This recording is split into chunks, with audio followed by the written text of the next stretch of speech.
おはよう。Baka! Hentai! Urusai! Mo shiranai! What's up, it's the Culture Detective here investigating your favorite animes, and today I'm going to do an anime review on Darling in the Franxx. Yes, I watched Darling in the Franxx, and it is an anime that came out in 2018, and it is a collaboration anime between A1 Pictures, Traeger Studios, and for some reason, Cloverworks. So it is an anime written by Nishikori Atsushi and Hayashi Naotaka, and it is a mecha anime, and my friend Nick has been annoying me for quite some time, telling me to watch a mecha anime. So guess what, baby? I just did. So I finally watched a mecha anime, and I kind of regret it because I really wish that Evangelion was the first one, but I was afraid to watch Evangelion like this early on in my anime journey. But anyways, Darling in the Franxx is an anime about a bunch of kids who are who have to pair up heterosexually, a boy and a girl together, and they must pilot a giant robot called FranXX, and they have to fight these mechanical dinosaurs called Klaxosaurs, and they are controlled. They are under the orders of this very weirdly authoritarian government, and they don't know that. And that's kind of the story. I forgot to talk about the OPs and the EDs. So the OP, it is fine, but for some reason it just sounds like a ripoff of like a Cure song. Like every time I listen to it, it's like the singer is doing an impression of Robert Smith and is singing a Cure song. I don't know why, but it's very distracting. And the EDs are not great, but they're mostly fine, I guess. First of all, apparently this is a huge Evangelion ripoff, so right off the bat, it is not a good start. I haven't watched Evangelion. I really wish I had, because now that I've seen this, I need to wait, like, I don't know how many months so that I would forget what happened in this show so that I could enjoy Evangelion. So, I don't know. But, yeah, one of the biggest reasons why this show, this anime, even got attraction in the first place is because of the character Zero Two, or 02. Yes, the main female character of the anime. You know, when I haven't even started watching animes, YouTube has already begun to recommend me some waifu videos, and the most popular of those is this pink-haired girl who is kind of cute with two red horns, saying "daring," and that just so happens to be 02, and also one of the most popular and mainstream waifus in the world of anime ever since 2018.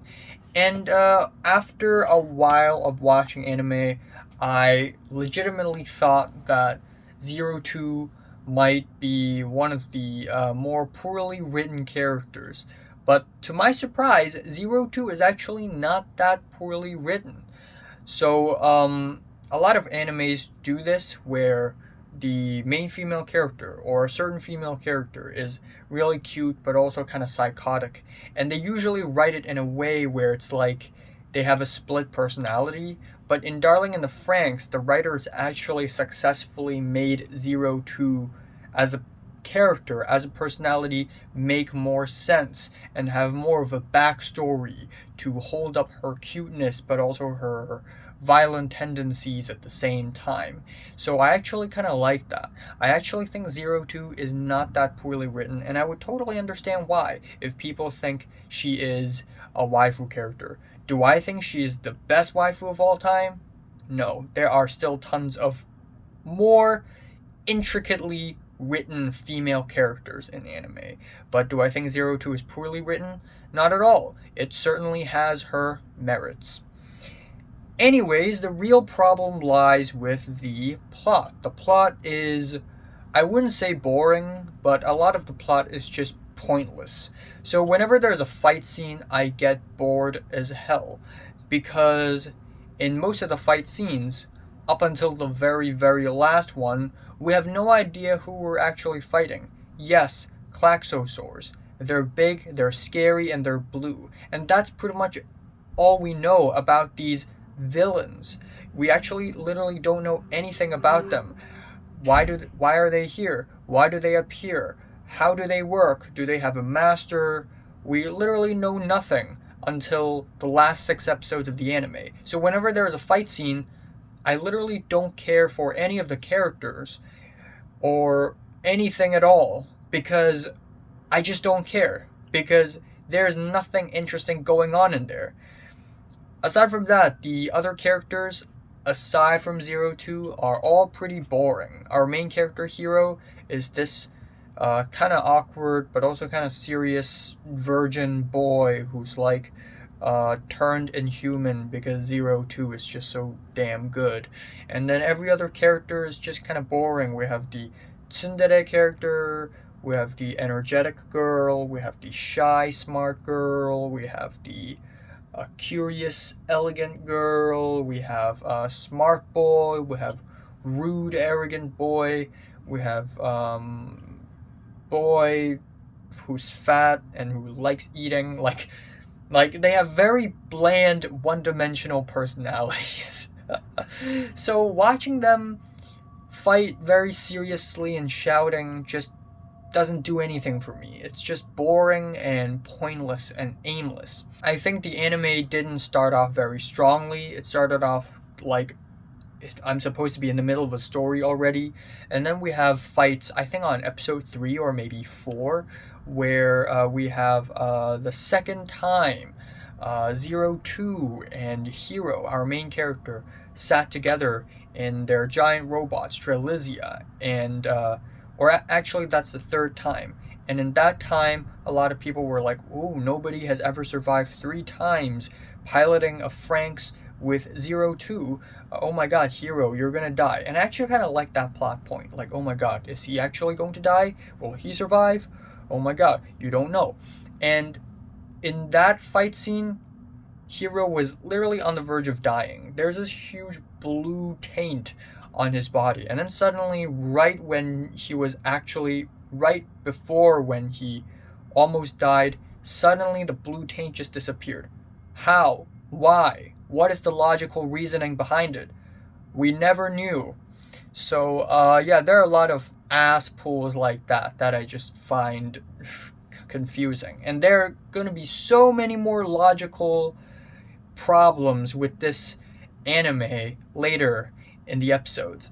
But of course, there are some highlights here and there. First of all, I really like episode 8, Boys and Girls, where instead of fighting, all the main characters basically have a quarrel with one another. All the boys despise all the girls, so they all live in one house, and they separated the house with a line. All the boys go this side, all the girls go this side, so that they will never meet or talk to each other.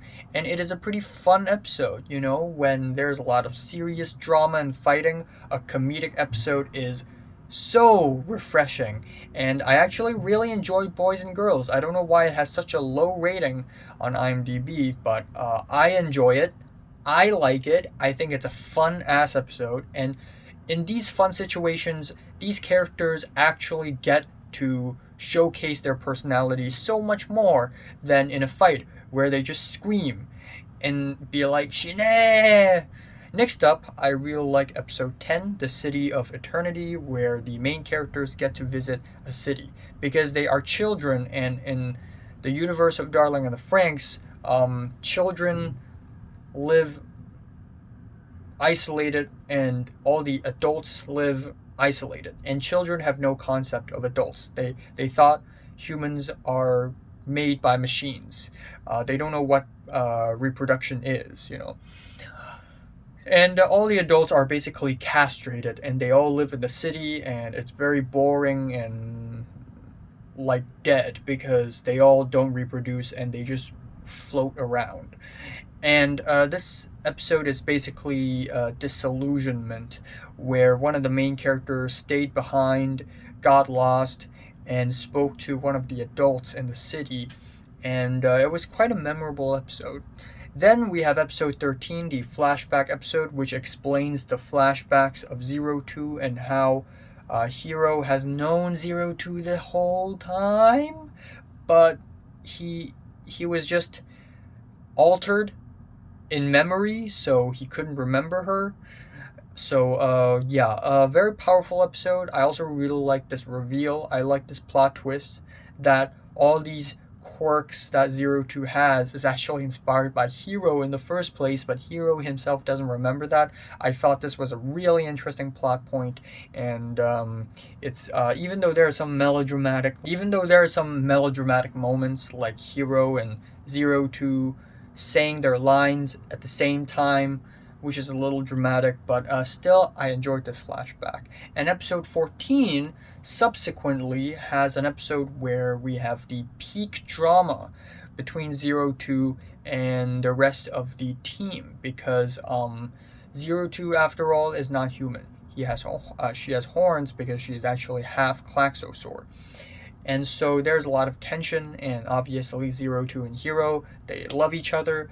And we have Ichigo, who is this short-haired girl whom a lot of people hate.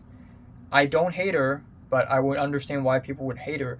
But she also loved Hero, so, Ichigo was kind of jealous of Zero Two, but Ichigo was also like, man, Zero Two is kind of dangerous. I should protect my own teammates. And then we have Goro, who is in love with Ichigo, and then we have this shy, quiet girl who's also in love with Ichigo, and then we have Mitsuru, who is kind of in love with this other girl. Like, there are so many freaking love triangles, it's kind of annoying. But yeah, episode 14 is kind of a peak drama between the Zero Two and Ichigo, and it created some interesting scenes. Episode 15 is basically the fight after that, where Zero Two basically became totally inhuman at one point, and yeah, I wouldn't say the fight itself was really interesting, but the drama and the emotions that unfold was not bad.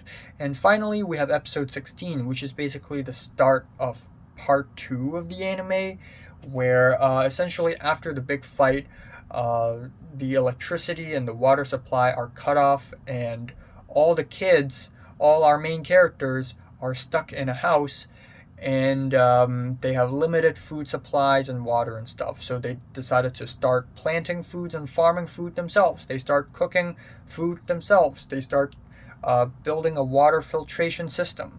It doesn't make a lot of sense because I don't think they're that smart, but I kind of enjoy this episode because it is a really good episode about environmental conservation, but on top of that, friendship and trust. And then we have the ending to Darling in the Franxx, which is very head-scratching, where we suddenly get this huge information dump. Aliens in space, another form of human species.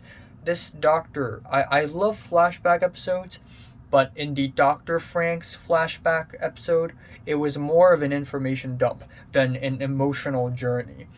And we have all this stuff. We have this. The ultimate villain is revealed to be Verm, an intangible villain because they have no physical bodies. Why are they even called Verm? VIRM. What does Verm stand for? We may never know. Like, there's so many weird things about the ending that's just like, why, man? Why? What the hell? And then there's this. I'm going to get into minor spoilers, so if you haven't seen Darling in the Franxx and you want to have a fresh experience, skip to the end. But at some point, Zero Two became the robot itself and became a giant. Like, why? Why is that? What is the logical reasoning behind that? I have no idea. But I kind of like episode 24, even though the story is not really all that good. I kind of admire what they're going for the last episode, where time is just moving on, and people are living their new lives, and life and death doesn't even matter. It just transcends life and death. It's super powerful, super beautiful, and depressing. and just a really sad and bittersweet ending. I really love that. I really love bittersweet endings, you know. But I guess the story is just not good enough for those emotions to really carry through. But yeah, I like the ending. I like time jumps. You know, if time jumps are used well, they can be actually very powerful. If time jumps are used poorly, they feel like a waste of time. So time jumps are a very powerful tool that writers shouldn't abuse. So yeah, these are my thoughts on Darling in the Franxx. I think it is not as bad of an anime as some people make it out to be, but also it is not that good. It has obvious flaws. The characters are very one note.